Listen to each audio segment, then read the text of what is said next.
Every story in the Torah is a divine revelation.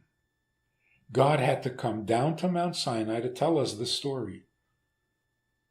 Then it must contain divine information. That's why when you read a story in the Torah, don't forget what you're reading. This is not a history book. It's certainly not fiction.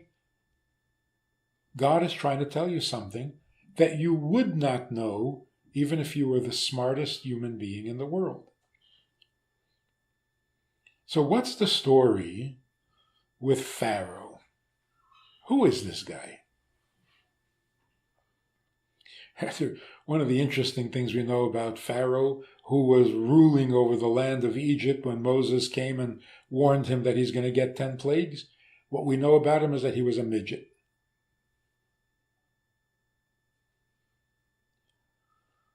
They worshipped midgets. And so he was the supreme ruler. But he's quoted so often. Every conversation, what he said, how he said it, when he said it, he is quoted more often than almost anybody else in the Torah, aside from Moshe, of course. So when you read the story, you get a certain impression. Then you got to stop and say, well, that's me. Now let's take a second look and see what is the Torah saying, not what I'm saying about the story. What is it with Pharaoh? If he was just a stubborn dictator, out of his mind, drunk on power and evil, why would he be quoted so often? Why would Moshe talk to him so often? Just tell him, you're in big trouble, and let him suffer. No ordinary person. There's something about Pharaoh that needs to be known eternally. So he represents an eternal message, which means we have to dig deeper. We're not there. So let's try a little deeper. Not that it's the whole story, but it's at least a step further. Just the facts. Pharaoh enslaves the Jews. He says, build me cities, storehouses,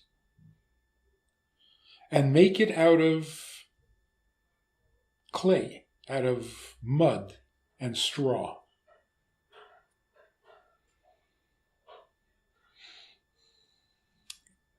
If you want to go the mystical route, Pharaoh believed that he was God.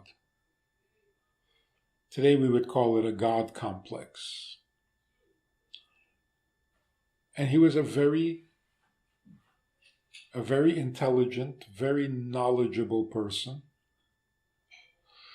And he thought, if I was God, what would I be doing? So he took a look at what God was doing. And he saw that God chooses the children of Abraham as his servants. And what does he ask of them? To make the lowest world a home for God. That's pretty sophisticated stuff.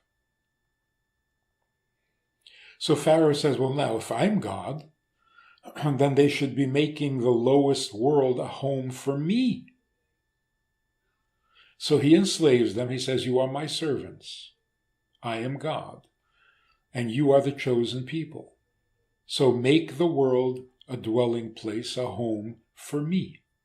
And make it out of the lowest part of the lowest world, just as God asks of his people. Make it out of mud and straw. He had a very definite God complex. Now when God comes to the Jewish people and says, no, you're my servants,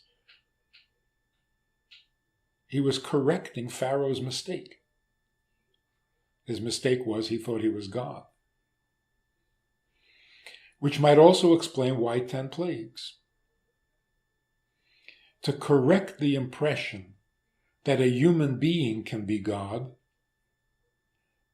takes 10 steps. The 10 divine attributes. So, in order to recognize God fully, here's what you need to do. The lowest of the 10 attributes is royalty. We say in our prayers constantly, God is our King. He is our only King. We have no other king besides him. That's the first step. The lowest rung on the ladder is only God is king. There is no other king. Kingship, royalty belongs to him. Now you climb the ladder. If only God is really king, he rules the world, only he does, what's the next step? And you go up through the 10 divine attributes until you get to, let's say, kindness. Where is real kindness? Whose kindness is eternal and can be trusted, etc., etc.? Only God. That's called believing in God. Believing that only he is the master of the world, only he can guarantee victory, only he can be beautiful and bring together conflicting influences and powers. He is the uniter. He is the judge. Only he is the judge. Only he is kind. And then only he knows. The plan is his. Only he knows. So you go from Chachma, the highest of the 10 attributes, all the way down to royalty, running the world.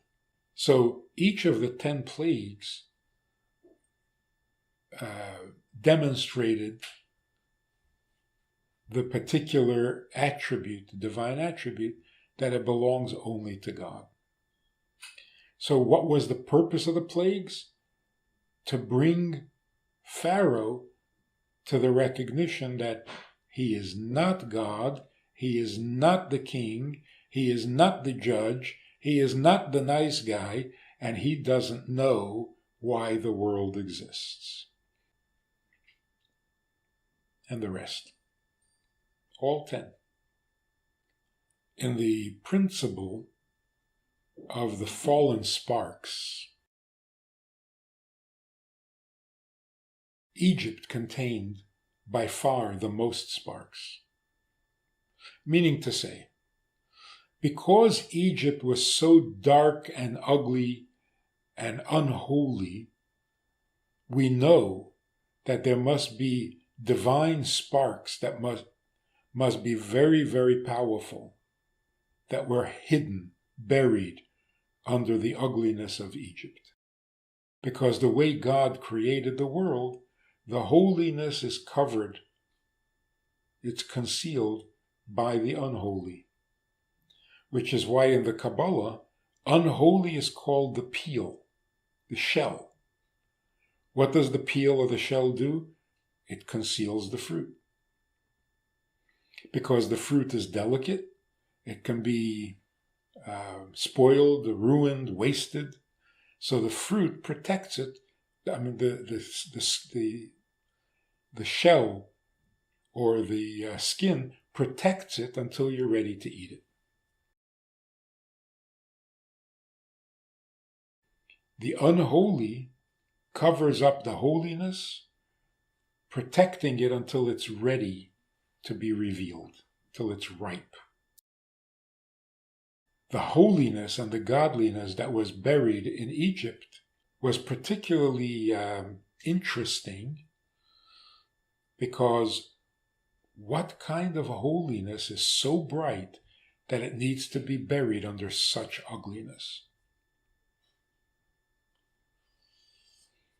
generally we say probably Mashiach. The light of Mashiach is so powerful, what will it take to hide it? Like when you have a very, very bright light, putting up a little screen is not going to hide it. 2 screens maybe? 3? Depending on how bright the light is. So we took a look at Egypt and we said, whoa, what is the need for such opaqueness? What is it hiding? And yes, that was the beginning of the lights of Mashiach. And that's why we're told that when Mashiach comes, it will be like coming out of Egypt, only greater. So it began with coming out of Egypt, and it will conclude with the actual arrival of Mashiach. So listen to what Pharaoh was doing. He was playing God. He was not an ignorant, stubborn, evil dictator. And that's why he gets quoted. Because from his mistake we can learn a lot. It was not the mistake of the ignorant. And so it needs to be understood, needs to be appreciated. One final thought. When Moshe comes and says, we want to go out into the desert to serve God, Pharaoh said, that's ridiculous. And he made sense. You're going to go out into the desert to practice a religion? You know what's going to happen. You're going to come running back. You're going to go crazy out there. It always happens. You're going to drink Kool-Aid. There is blood in your future if you do that. And he was right. That's what happened every time. Go into the desert and you come out with a religion? Please, spare the world. So, what was Pharaoh's mistake? Pharaoh was saying something very rational, an argument that is repeated every generation for all of history. The argument is, we're making great strides. Human beings are incredible. We're so creative, we're so inventive, we're so intelligent. Particularly Egypt at that time, very advanced. There are things they knew that we don't know in technology. How do you build a pyramid? Still trying to figure it out. How do you move rocks of that size? Don't know. They did. How do you embalm a body and keep it fresh for 3,000 years? We don't know. They did. So they were very advanced in many things. We call them, Pharaoh's advisors are called wizards or magicians or astrologers. But they were the real thing. They called it magic. What it was advanced technology. But they didn't share the information. That's another topic for conversation. Those who knew did not share the information, and so it died with them. But this is what Pharaoh was saying. We are on the cutting edge of civilization. We are the future. You want to go out into a desert? What are you going to become, nomads? You'll amount to nothing. You'll disappear in the backwaters of history. You'll never be heard from again. Stay with us. Yeah, it's a big job. Back-breaking? Okay, but you got something to show for it. We're making history here. So be a responsible human being and talk your people out of this crazy idea of going out into a desert to celebrate a festival.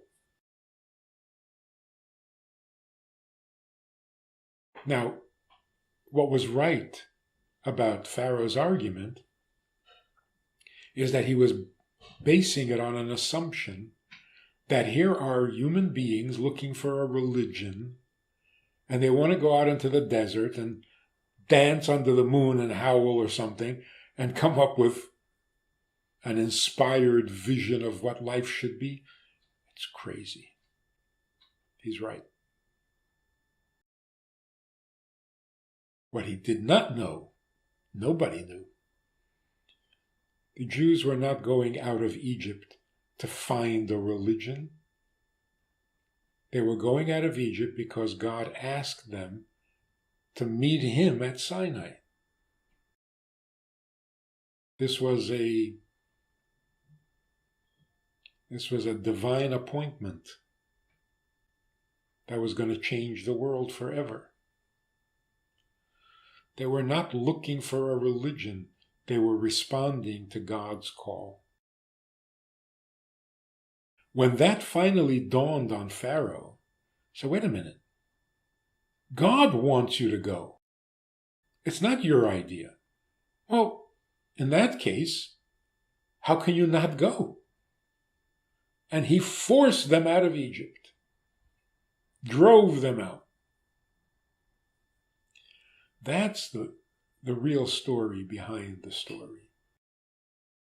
And that argument repeats itself over and over. We've lived in many countries where they were the superpower. They were the advanced civilization. They were the cutting edge of history. And the temptation to assimilate, stop with the yeshiva and with the studying of Hebrew, get with reality. Mankind has advanced greatly since then. Stop with this old-fashioned stuff. We've made progress and you're still behind the times. And this was a devastating argument that confused many, many Jews. But when we read that story, Pharaoh made that argument. He said, Egypt is the future. Judaism is done. It's over. It's for nomads. It's for shepherds. There's no future in it. But now, as we look back at it, where is Egypt? Egypt is in its mummies and in its pyramids. That's all that's left. Egypt is history. Ancient history. And where are the Hebrew-speaking Jews who still pray in Hebrew and study the Bible in Hebrew? Where are they? Everywhere.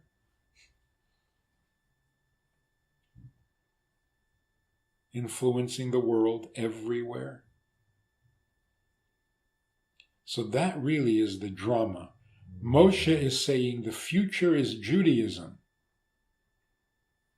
God's word, God's plan, that's the future. Pharaoh was saying, no, look at what we're accomplishing.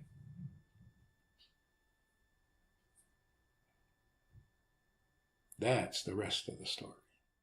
Shalom Aleichem. How are you? You know, I do a lot of talking, a lot of Zooming, many classes, many subjects. But that's all formal stuff. Hopefully good stuff, but formal. We also have a Wednesday night meeting that's more informal and kind of Hamish. If you want to join us for that kind of an event, interactive, time for questions and so on, if you want to join us for this side of conversation, click on the link below and join us every Wednesday night at 9 o'clock. Well, maybe not every Wednesday night, but we try to make it every Wednesday night at 9 o'clock, a more informal chat, which can be more enjoyable at times than the formal stuff. So check it out. Click on the link and join us. Try it. You'll like it.